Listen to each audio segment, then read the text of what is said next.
I realized today that evolution has its sway. I'm in college right now, and evolution has its sway in basically almost every science there is.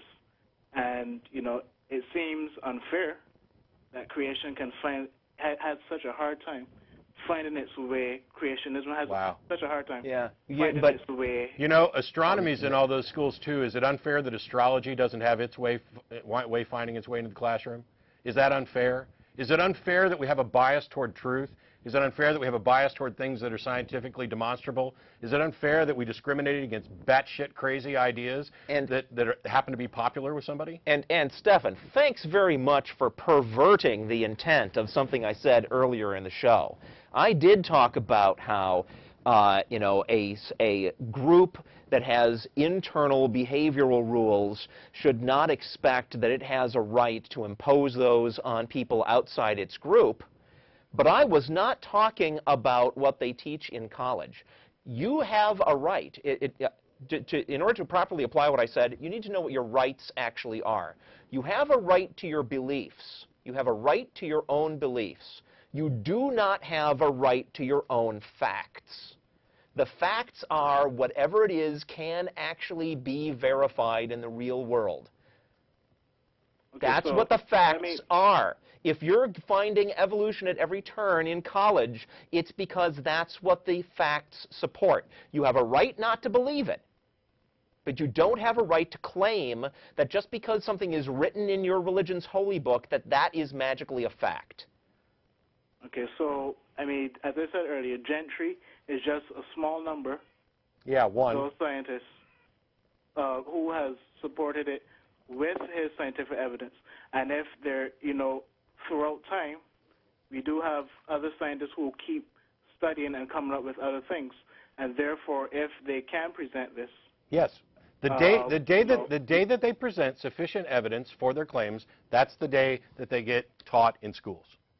That's the day that they are then justified you would be justified in believing them. Right. You believe them before then, you're just guessing. Wow. All right. Well, that was a long call. Yeah. And there's now all the lines are full and everybody's on hold, so let's see what we can get through.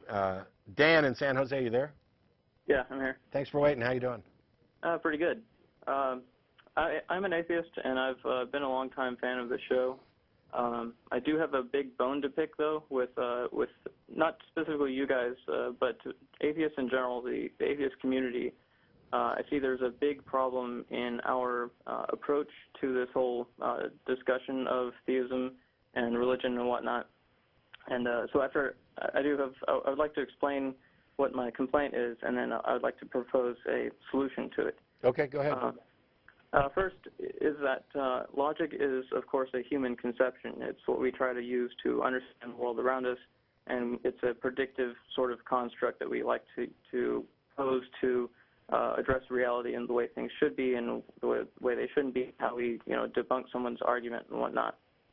But the problem that both atheists and theists often have is that they fail to realize that this is all based on our perception, that they tend to believe their perception of the world is based on their logic rather than the other way around. So it's fine and well to point out logical contradictions in someone's arguments, but if you aren't going to ever address the perception that leads them to that sense of logic, I don't think we're going to get very far. Logic is not predicated merely on our perceptions.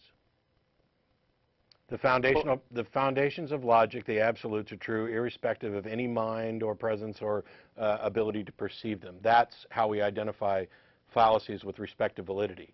Fallacies with respect to soundness address the truth or falseness of the premises, and that is, of course, a matter of you know, our ability to assess evidence from perception. But I mean, you're kind of making it sound like that it's kind of all up to how people want to look at the world, and that's simply not true. Well, I don't mean to put it in that respect. I'm just trying to point out that when we produce a theory or a sort of explanation for the way things should be, it's typically based on our observations and the things that we can use to empirically examine the world around us, and you know the general things that kind of go along with that. But the thing I tend to find lacking is just that people don't tend to acknowledge that this whole discussion is based on the things that we use to examine the world around us. And so, I mean, I find that if you're going to, basically, I find that atheists spend a lot of their time pointing out contradictions in theistic arguments, but they don't tend to spend any time trying to figure out why they contradict themselves. That, I mean, telling a Christian that there's a contradiction in their belief system is like telling an alcoholic that they have a beer in their hand. No, it's not. You think most Christians, for example, know that they have logically flawed arguments and that they're just going to believe anyway? No, I'm saying... Then it's not like that. No, right. Because most alcoholics would know that they have a beer in their hand, wouldn't you say? Well, I would say that some of them are in too deep to understand what you're even telling them. So half the time they don't understand what you're saying, and the other half of the time they don't care. I'm going to try to find something that I agree with in what you've been saying, okay? If what you are saying is that these discussions that atheists have with theists should include more of an explanation of where the theist is getting his ideas from in the first place, yes, then sure. I mean, I think our last discussion, though, that went on for like, 45 minutes, got deeply into that territory. So maybe that's an example of the kind of thing you think we should be doing more of.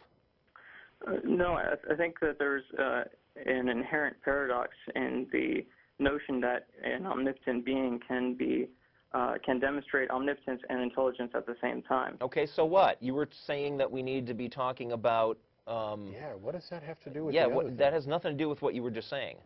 You were saying that we should be exploring where the theists are getting their core ideas from, what perceptions they're having that leads them to the conclusions that they reach, as well as looking at the logic. I mean, and we did that. So now what? Curiously to me is that you seem to be presenting a logical paradox as what you think we need to be addressing after talking about not addressing you lost me. Well, Well, for instance, I've watched several of your last episodes, and a lot of them were based on the topic of design. There's people perceive or people believe that they perceive the creation and the design of the universe and yada yada, and they're repeating their statements rather than having any substantive explanation for where they're getting their arguments from. And you ask them how they make the leap from saying that something appears to be designed to saying that it is designed. Correct.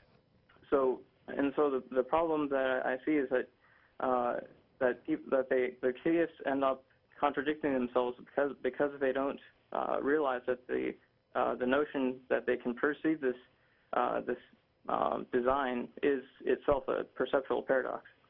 That where I'm basically getting with this is that intelligence as a word, comes from the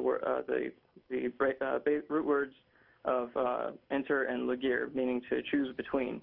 It's a functional description of how we are able to accomplish things despite being not omnipotent. That for instance, my basic explanation is that we base intelligence on an obstacle-goal relationship that operates at typically the subconscious level. So that which is why we intuitively put mice in mazes, because without limiting a mouse or providing a test, you can't see how much understanding they actually have. So you have to limit them to perceive their intelligence. So to perceive intelligence, something has to be limited. But they're arguing that God is not limited. So essentially, in saying that Dan, you can perceive... Dan,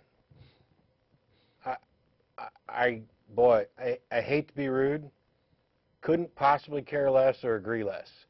And to define intelligence as saying it's a choice between things because we're not omnipotent, and therefore saying that it has a contradiction with omnipotence, is kind of, maybe there is a semantic paradox between intelligence and omnipotence.